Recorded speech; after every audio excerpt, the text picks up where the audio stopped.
Let's do it now, actually. Let's do it now. This list of middleweights. So he was like, right, so I rung him up. I spoke to him about you and all this. He said, yeah, well, he's done this, he's done that, he's done that. And I knew a lot of it, but I didn't know all of it. So then I was like, okay, why don't you help us out with a shot stopper? What would stop Shelley in his path? So bear in mind, these are the rules. Yeah. So it's called shot stopper, and your subtitle is called middleweight. Yeah. All right, so we're going to name the middleweights, right? So who we think are worthy and who Bob thought was worthy. And we're going to do this. So I'll say 2 names. You have to pick one. You explain why you want that one person. If you can't pick one of those people, it's a shot. So am I picking them to win? Picking them to win, or just your preference of is to win. Because to be fair, looking at that list, I don't think I'm going to beat a lot of them. So I'm like, no. If I was ever going to pick someone, it'd be for the experience to be in the ring with them. No, not you. It's them against each other. Ah, right. I'll sweet.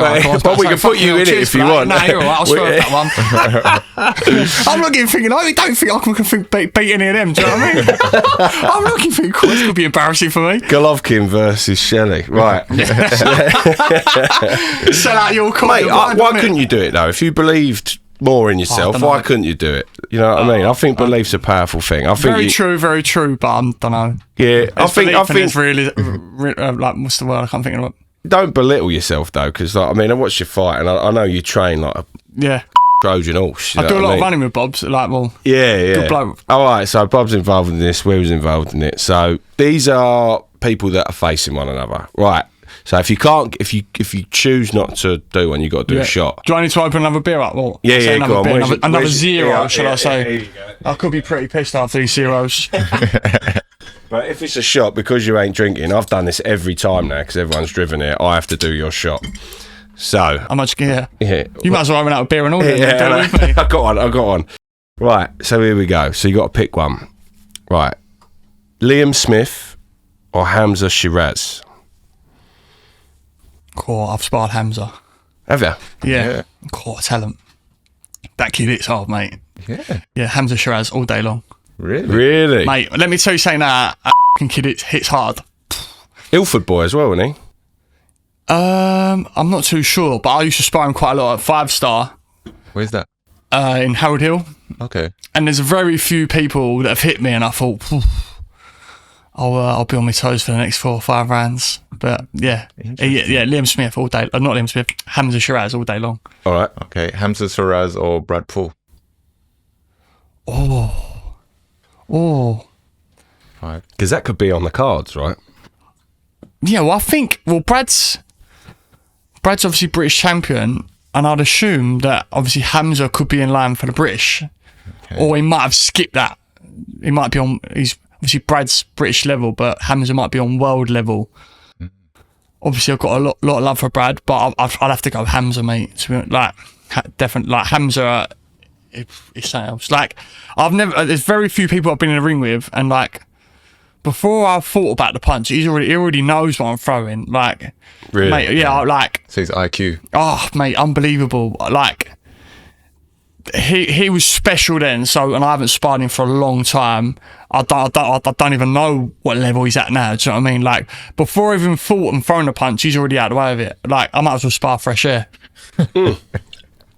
And as soon as I miss, he hits me back, and it fucking hurts. Very, very much so. Okay, so we're still on Hamzah. Hamzah Sheeraz or Terence Crawford? I'd have to literally just go. I'd have to go with Terence Crawford simply for the experience, and he's been at world level, and obviously the world titles that he's won. Do you know what I mean?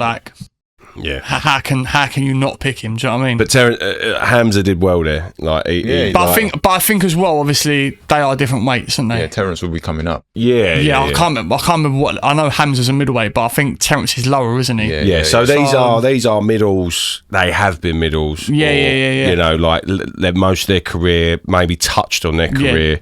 Because believe it or not, there's not a lot of middleweights you can sort of go to and pick consistent middleweights. No. Either they go up to a solid middleweight. You mean yeah, solid middleweight. Right. So yeah. All right, we've got Terence Crawford or James DeGale.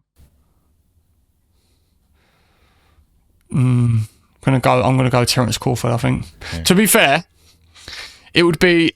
I can't imagine it'd be like. Obviously, I don't know James DeGale, but I know obviously how he works and things like that. In seeing his fights, I can't imagine it would be like a fan friendly fight. I can imagine two very high boxing IQs for like for a boxing fan, maybe me, like yourself, that obviously appreciates the art of boxing. It'd be an unbelievable fight to watch for their boxing IQs. You know what I mean? But I don't think it'd be like a sofa watcher. Do you know what I mean? But I'd have to go with Terence Crawford. Okay, right, Terence Crawford or Demetrius Andrade. What's that say? Demetrius Andrade. Andrade. Yeah, Andrade. I don't even know him. To be fair, obviously I do know him, but I've never seen him box to comment on it. To be fair, no, neither have I. No, that's your one. Have you said? Yeah, I know. Obviously, he's very, very good, but I've never. Is it Boo Andrade? Is that him? Yeah. I've never seen him box to comment on it. To be honest with you. Okay. Right. All right. Terence Crawford or Michael Watson? Oh Jesus. Michael. Oh no. I'd have to go Michael Watson. Simply because of back then fighters were a lot different. Do you know what I mean? Like, I just think like they're just old school, aren't they? It's just old school, just sluggers. Don't get me wrong, Michael Watson was an absolute brilliant boxer, but I just think they were just built different then, and for that, like nothing specific, but other than being built different back then, I think old school in them instances beats new school. I think. Really? Yeah, I think so. Yeah, I think so. Yeah. Interesting. So, all right, Michael Watson or Nigel Benn. Michael Watson. Really? Okay. Yeah, and like I say, simply because of the slickness and the boxing IQ. Like I say, Nigel Benn was a great, unbelievable fighter. Very like fan friendly in the sense more of a like, fighter than a boxer. Yeah. Like no, I wouldn't disrespect him in that sense of like more of a fighter, because obviously I think he won an ABA title and they don't give them out. Do you know what I mean? No. So, but just for like boxing skill set and slickness, I'd have to go with Michael Watson, to be fair. Yeah. When I say fighter, I think there is an edge to being a fighter in a boxing ring. Do you know what I mean? There's this extra sort of, not extra gear, there's a different gear. Yeah. And it's like sort of, I don't know, you see these awkward fighters, which we go on to him a bit later, but Joe Calzaghe, a little bit, like, it's just, he's a fighter to me. He was relentless, wasn't he? Oh, he's relentless. And he's just so awkward. But like, it was like, his punching was almost like the old school. Weird, sort wasn't of, it? Yeah, it was really weird. Like Jack Johnson sort of whatever. Right, so. We got Michael Watson or Chris Eubank Sr. Well, obviously, they did box, didn't they? Yeah. So we already know. Yeah. But I think, I can't remember if I've seen the fight or not. I think Michael Watson was probably winning. Don't quote me on it. Was probably winning the majority of the fight until Chris got that knockout punch, didn't he? Yeah. That knockout shot. So, literally because of the box before, I'd have to go Chris Eubank Senior. It's funny how it's met like that. Yeah. All right. Yeah, he's actually. Right. Chris Eubank Senior or Chris Eubanks Jr. It's mate, Senior all day long. You can't, like I say, what's a hard, like have you seen these fights? What a hard motherfucker he is. Yeah. Even like a great fight to watch when he boxed Joe Calzaghe. Yeah. And I think I watched I might watched Joe Calzaghe interview, and like he was saying about how he boxed Eubank and like how he just took him to like levels that he never thought he had. Do you know what I mean? Like just took him through the trenches. So yeah, it'd have to be Senior over Junior all day long. What do you think of Junior? Mate, he's like, I think he gets a lot of criticism, but how can you criticise him? Listen, like, he's done some great things in boxing. Do you know what I mean? Like, obviously, he won an IBO title, but he hasn't won a world title. But I mean, the thing with him was that it seemed like he ducked out of his chances to have the world titles and stuff. Do you think that's fair? I wouldn't say he ducked out of his chances. I think where a lot of people obviously said yes, so like maybe, you know, like how I got the opportunity with Brad, I was like, yeah, I'm on it. Do you know what I mean? Like he doesn't need to say yes. Obviously, he's very smart. He doesn't need these money opportunities to sort of better him. Like if it doesn't work for him financially or financially or with work with him in general, then like he doesn't have to take it, and then he obviously gets criticised for it, but he's his own his own man. Do you know what I mean? He's allowed to pick and choose. Do you know what I mean? Like, if deals are right for him or if they're not. You know, if you got offered a music deal, just because it's a music deal, doesn't mean it's a good one. No, exactly. I mean? Well, yeah. I mean, we was talking about that. Literally, we had a singer in here. She's amazing, and she just does everything on her own because she's like, I don't want anything to do with the music industry. It's just they're vampires. Yeah. So and probably the same in boxing. You know. Oh yeah. And because maybe, like I say, I don't know him personally, because he's not a yes man. It gets people's back up. Do you know what I mean? Like, because he ain't a yes man, he's like, he ain't. He's ducking this, he's ducking that. Like, so because he ain't saying yes all the time, it's easy to say he's ducking this, he's ducking that. Do you know what I mean? Like I say, I don't know ins and outs of scenarios, but it seems like he's a boxer's boxer then in terms of the business side of things. Like as opposed to like a fan, but you just as a fan you don't get it, do you? You just want to see it. He's got his dad. Well, he used to have his dad in the background, obviously guiding him, and his dad's lived it. Do you know what I mean? Been through it. Do you know what I mean? With the financial side, the business side of it. So, if anyone's going to give you good advice, it'd be Chris, don't go for it. That's what that was, yeah. This impression. Ever. No, to be fair, it's a lot better than mine. I'm not even going to do it. You kick me out. So, we're at Chris Eubank Sr. or Conor Benn. I think you've even the smile on your face, you've already answered that, haven't you? Yeah. Go on. So, you got to say it though. Senior. Okay. So, what do you think of Conor Benn? Yeah, great. Listen, like didn't have much amateur experience, and just for his work rate, how can you not that? Like, he's got to where he's got to, you know, like unbelievable. Like you're talking about people that a lot of boxers that are at that world level have had unbelievable amateur careers, and he obviously didn't have the greatest of amateur career in the sense of not having that many fights, and through his work rate and his dedication, he's got to where he has. So like. Unbelievable. Yeah. Unbelievable. You feel that he needed an amateur career? No, not at all. No. Not at all. Listen, some people, can't remember off the top of my head, but I think there's been a few world champions that haven't had an amateur career or weren't great. I think Johnny Nelson, I don't know actually, I can't remember what world champions, but I'm sure there's some world champions that have been there that haven't had a great amateur career at all. Because you got people like Lomachenko with 400 amateur career. Oh yeah, unbelievable. Yeah. Unbelievable. God, that's something, isn't it? That's just disgusting. That's like, you know, like obviously our box, I think I had 30 amateurs, but that's literally like it's not literally Sunday League, but like that's literally fighting every week, isn't it? Every week, every Saturday. Yeah. Right. There we go. Go on, mate. What are we on? So you're on Chris Eubank Sr. or Daniel Jacobs. I don't know loads about Jacobs, but I would go senior. To be honest with you, yeah, definitely go senior. Yeah. Okay, so because what was his tune? Simply the best. Yeah. I was gonna give it some. I thought better not. You might chuck me out. Hold on a minute. We never. How did you get your walk-in song? Funny enough, I think I've done an interview a few weeks ago, and.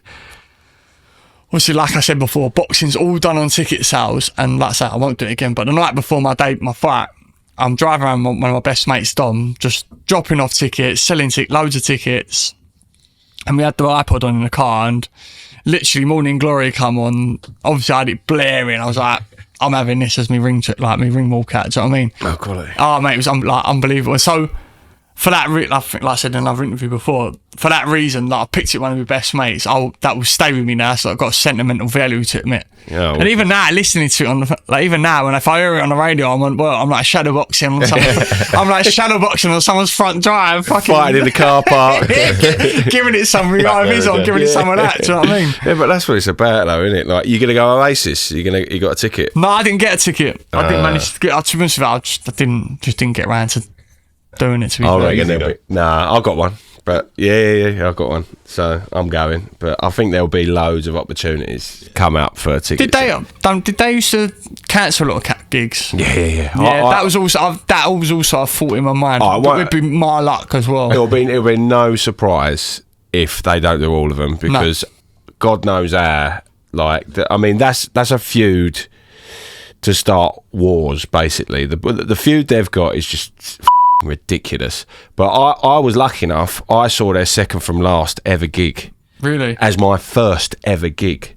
So that was my first ever gig. I had a So it's a gamble then, because it's a gamble, because that mate. was such a good gig. Yeah. The bar has been set, so like. Yeah. Well, do you know what? I hope they live up to that. Do you know what I mean? Well, it was quality. I'm sure they will, but like. It was at Wembley though, so everyone was in like plastic cups and just chucking it over. Sounds like from a V-Fest. If you had something warm at your back, you're like, I've just been pissed on.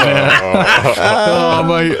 But we all done it as well, John. Yeah, you got because you can't go nowhere. I don't know what girls do. Yeah. Girls are just like, wow. Like we're all talking about women having babies as well. Women having just had babies or whatever, going to the toilet and going, the bladder's so weak. Don't know why I went there. Right, so we're on GG. We're on Triple G or Canelo.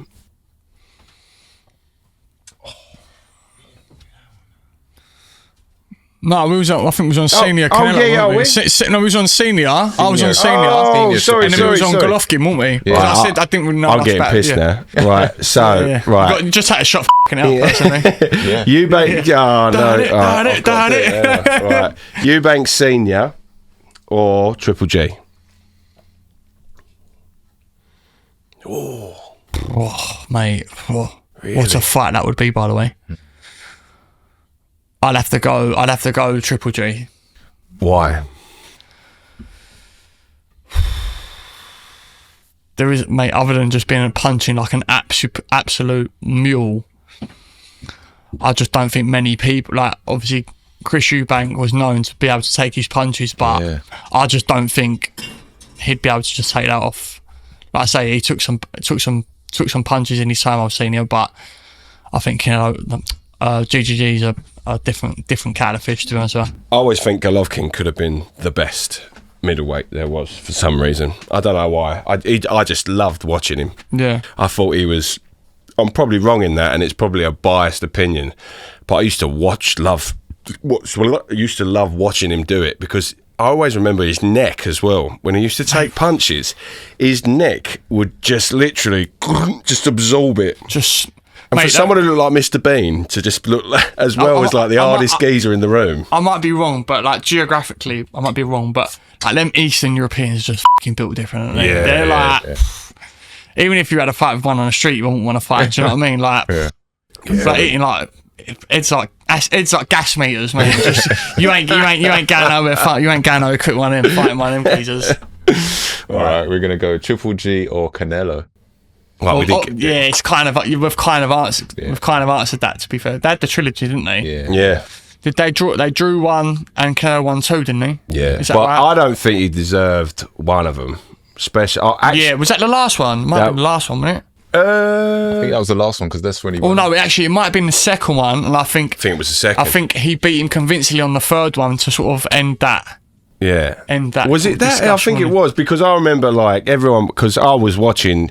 That's the beauty of boxing, isn't it? Like you don't support like a country or where you're from or anything like that. You support an individual, and I was Golovkin all the way. I just loved him. I loved how normal he was and how like all right he was. Like, you could literally like meet him in the street and not know anything. Not know anything. That's why you should never judge a book, mate. Right? I mean, I don't know. I just felt like he had that second one or third one. We'll have to go and have a look. Right. So Canelo or Sugar Ray Robinson. That's an old one. Ooh, very old one. I'm kind of going back on what I said about old school, new school. Oh, so do we say Canelo or Sugar Ray Robinson? Yeah. Oh. I'd probably have to go Sugar Ray Robinson because I'm sure. Didn't they used to box 15 rounds? Yeah, they used to do 15 rounds. Yeah, so I'd have to go Sugar Ray Robinson simply because I can't see many men of today going 15 rounds. Punching that savage. Do you know what I mean? Have you heard the sort of spooky story of Sugar Ray Robinson when he was gonna fight an opponent? I don't know who it was, and it probably deserves more of a look into out of respect. But he dreamt that he was going to kill this opponent the night before. And sounds familiar, this story, yeah, he wanted to pull out. It's a dead true story because he's on. You've got video footage of him talking about it. He wants to pull out of the fight the night before. They won't let him pull out of the fight. He's dreamt how he's going to kill him, and he's seen it all. He's seen it, you know, frame for frame what he's done. He's like, no, I'm not doing the fight. They forced him to do the fight, and he kills the fighter in the ring. And like he was like a pure believer after that. It was like, how on earth? Like, he could have stopped it. You know, to have the choice to like get, but I get it. It's harrowing, isn't it? Absolutely harrowing, isn't it? Jesus God, horrible. Right, is it me or you? Yeah, you. Right. No, it's me. Go on, mate. Sugar Ray Robinson or Joe Calzaghe? I'd probably have to go. Like I say, Sugar Ray's probably one of the greatest. Like, he's a goat, isn't he? Do you know what I mean? So I'd have to go Sugar Ray Robinson, to be honest with you. Oh, Joe Calzaghe would have probably awkwardly done something weird, though. Yeah. Right. Oh, mate, this is a quality one. Marvin Hagler, innit? Yeah, Sugar Ray Robinson or Marvin Hagler. Have you got... Who else? Have you got... Yeah, I think we should... Hold on. Only Marvin Hagler fight I can't remember. Marvin Hagler Sugar Ray. and Hearn. No, Leonard. Have you got Leonard? He fought... No, I ain't got Leonard in there. That'd have been a good fight. But what we doing? Sugar Ray Robinson and Marvin Hagler. Yeah. Hitman Hearn is who Hagler used to fight. Who? Hitman Hearn. Hitman Thomas Hearns. Yeah. Hearns. Yeah, I think I'd have to go Sugar Ray Robinson, to be fair. Simply just for that, make that 15-round tenacity. Yeah. I don't think, even though obviously Marvin Hagler obviously was many moons ago, I don't think many people would be able to live with that. How can you, Sugar Ray Robinson is a 15-round fighter, how can you escape that for 15 rounds if you've never done it? Yeah. Okay. Sugar Ray Robinson or Bernard Hopkins? Ooh. Oh, really? Yeah, only because I feel like, obviously towards, not the end of his career, but I think his game changed a little bit more, Bernard Hopkins, in the sense of like, it weren't like a shooter. It was very, very, very technical, and I think like the many, not nick or win, but like he could work it in a way to get the win. Do you know what I mean? And was very is that all right? Very shrewd with his work. So I'd probably have to go with maybe Bernard Hopkins, simply because obviously the shrewdness of the new school would probably beat the old school for 15 rounds, I reckon. Yeah, I'd have to go Bernard Hopkins, I reckon. Okay, Bernard Hopkins or Roy Jones Jr. This is bad of me. I can't remember, because they've already fought, haven't they? Yeah. I'm sure they've fought, haven't they? But for the life of me, I cannot remember, because Roy Jones is one of my favourite fighters. For the life of me, I can't remember who won, though.